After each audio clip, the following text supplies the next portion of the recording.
Say hi to English, learn daily use English sentences. ఈ కింది వాక్యాలని ఇంగ్లీష్లో ఎలా చెప్పాలో తెలుసుకోండి. She fainted. ఆమె స్పృహ తప్పి పడిపోయింది. ఫెయింటెడ్ అంటే స్పృహ తప్పడం. Forgive me, I scold you so much. నన్ను క్షమించు, నేను నిన్ను చాలా తిట్టాను. My head is spinning, I am not feeling well. నా తల తిరుగుతోంది, నాకు బాగోలేదు. స్పిన్నింగ్ అంటే తల తిరగడం. I forgot my wallet at home. I feel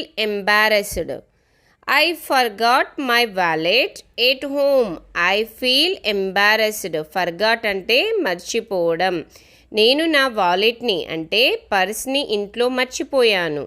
I feel embarrassed అంటే నాకు ఇబ్బందిగా అనిపిస్తుంది. ఎంబారసింగ్ అంటే ఇబ్బందిగా. Let's cook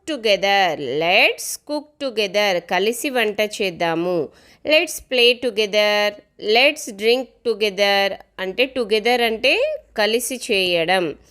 why are you saying like that, it hurts me. ఎందుకు అలా మాట్లాడుతున్నావు, నాకు బాధగా ఉంది. హర్టింగ్ అంటే బాధ. Never say this in front of them, otherwise they will get the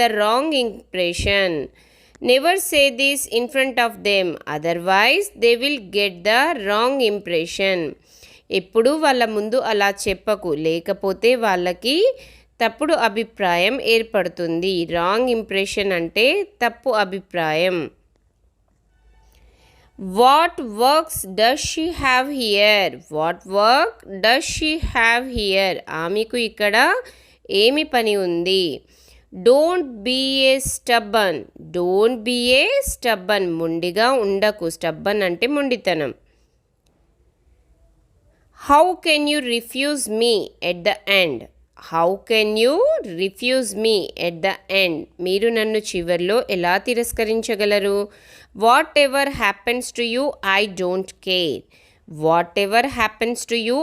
don't care. నీకు ఏది జరిగినా నాకు పట్టింపు లేదు, నేను పట్టించుకోను. I haven't seen you downstairs for a long time. చాలా కాలం నుండి నిన్ను మేడ కింద చూడలేదు. డౌన్ స్టేర్స్ అంటే బిల్డింగ్ కింద, అప్ స్టేర్స్ అంటే బిల్డింగ్కి పైన. How come you are here? మీరు ఇక్కడికి ఎలా వచ్చారు? I won't let you talk. నేను నిన్ను మాట్లాడనివ్వను. Why would I need an explanation? నాకు వివరణ ఎందుకు అవసరం? I don't need any explanation అంటే నాకు ఏ వివరణ అవసరం లేదు. Seeing you in such circumstances was a little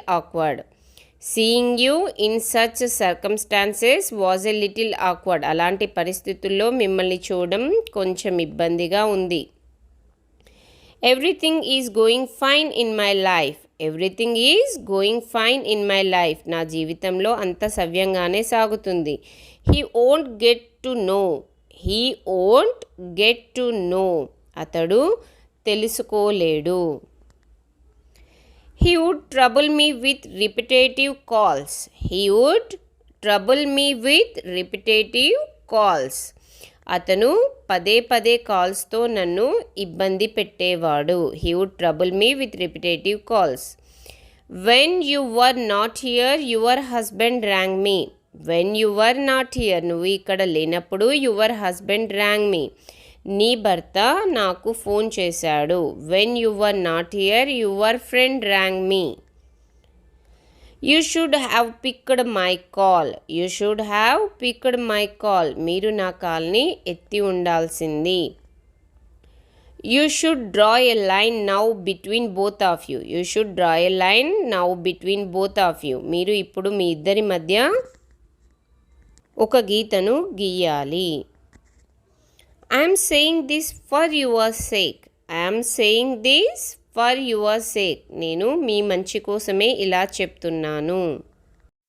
thank you for watching. If you like the video, like, share and subscribe. మరికొన్ని సెంటెన్సెస్తో మళ్ళీ ఒక వీడియోలో కలుద్దాం.